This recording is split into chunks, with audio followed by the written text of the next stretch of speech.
Hello friends, company law institute of India private limited के एक initiative के तहत जो हमने इनकम टैक्स के केसेस की सीरीज स्टार्ट की है, उसके अंदर आज जो केस हम लोग डिस्कस करेंगे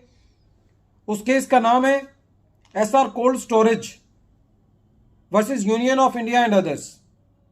ये केस 448 ITR पेज नंबर 37 पे रिपोर्ट हुआ। मैटर इलाहाबाद हाई कोर्ट ने डिसाइड किया और इस केस का जजमेंट 11 अगस्त 2022 को आया। इस केस के अंदर एसएससी को सेक्शन 148 का नोटिस भेजा गया और उसके अंदर एसएससी को यह कहा गया कि एसएससी ने 13.67 crore rupees bank of Baroda में कैश डिपॉजिट किया है। एसएससी का यह कहना था कि एसएससी ने बैंक ऑफ बड़ौदा के अंदर कैश डिपॉजिट नहीं किया है और कहीं ना कहीं डिपार्टमेंट ने भी अपने कम्युनिकेशन के अंदर यह माना था कि जो भी कैश डिपॉजिट किया गया है एसएससी के द्वारा वो यूनियन बैंक ऑफ इंडिया में डिपॉजिट किया गया है, करीबन 3.41 करोड़ रुपीस, और बैंक ऑफ बड़ौदा के अंदर कैश डिपॉजिट नहीं किया गया है। उसके बावजूद भी एसएससी की असेसमेंट कर दी गई सेक्शन 147 रेड विथ सेक्शन 148 और एसएससी के ऊपर 16.90 करोड़ की डिमांड क्रिएट कर दी गई। एसएससी इस असेसमेंट ऑर्डर के अगेंस्ट रिट पिटीशन के अंदर गया और एसएससी ने यह कहा कि मुझे 25 मार्च को शोकॉज नोटिस दिया गया, मैंने 25 मार्च को ही अपना रिप्लाई सबमिट कर दिया। मैंने ये कहा कि साहब मेरे बैंक ऑफ बड़ौदा के अंदर कोई कैश जमा नहीं हुआ है।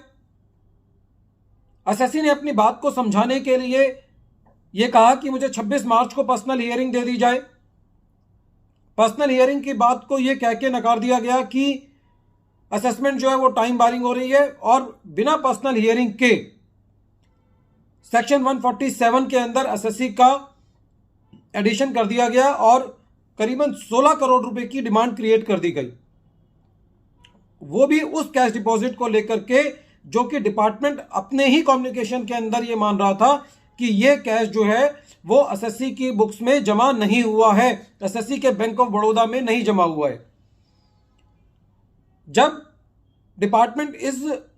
रिट पिटीशन को कंटेस्ट कर रहा था तो डिपार्टमेंट का कहना यह था कि जो एक जर्नल रिट पिटीशन के अंदर डिपार्टमेंट का कहना होता है कि एसएससी के पास अल्टरनेटिव रेमेडी है और एसएससी जो है वो उस अल्टरनेटिव रेमेडी में जा सकता है, इसलिए एसएससी की रिट पिटीशन जो है वो स्वीकार नहीं की जानी चाहिए। लेकिन इस केस के अंदर कोर्ट ने बताया कि रिट को एडमिट करने के जो एक्सेप्शंस हैं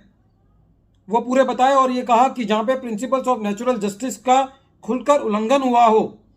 और जहां पे अब्यूज ऑफ पावर हो वहां पे कोर्ट के पास पूरा डिस्क्रिशन है अपनी रिट पावर का यूज करने के लिए। इस केस के अंदर इलाहाबाद हाई कोर्ट ने ना केवल सेक्शन 148 के नोटिस को, पूरी असेसमेंट को क्वेश किया और डिपार्टमेंट के ऊपर एक 50 लाख रुपए की कॉस्ट लगाई। जब ये 50 लाख रुपए की कॉस्ट लगाई तो डिपार्टमेंट के काउंसिल ने यह कहा कि इस कॉस्ट को रिड्यूस कर दिया जाए और इसको इमीडिएट प्रेस ना किया जाए। तो इसके लिए कोर्ट ने खाली कॉस्ट के क्वांटम पे डिस्कशन के लिए एक डेट दी। इस केस के अंदर कोर्ट ने बहुत ही स्ट्रिक्चर्स जो है वो डिपार्टमेंट के प्रति इशू किए और बहुत ही हार्श लैंग्वेज का यूज किया। एक लाइन में आपको पढ़ के सुना रहा हूं जो कोर्ट ने कहा, it is a settled law that if a public functionary acts maliciously और oppressively and the exercise of power results in harassment and agony, then it is not an exercise of power, it is an abuse।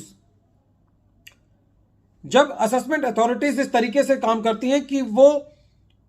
उससे SSC का harassment होता है और उसको काफी एग्नी को झेलना पड़ता है, तो ऐसे केस में ये नहीं कहा जा सकता कि असेसमेंट अथॉरिटीज ने अपनी पावर का इस्तेमाल किया है, ये सिंपली एक अब्यूज ऑफ पावर है। कोर्ट ने यह भी कहा कि failure to record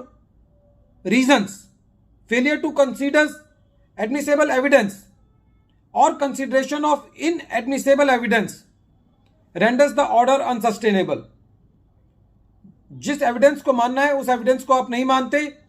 और जिस एविडेंस को नहीं मानना आप उसको कंसीडर करके एडिशन करते हैं, तो ऐसे ऑर्डर्स को सस्टेन नहीं किया जा सकता। तो इस केस में असेसमेंट को क्वैश कर दिया गया और डिपार्टमेंट के ऊपर 50 लाख रुपए की कॉस्ट लगी।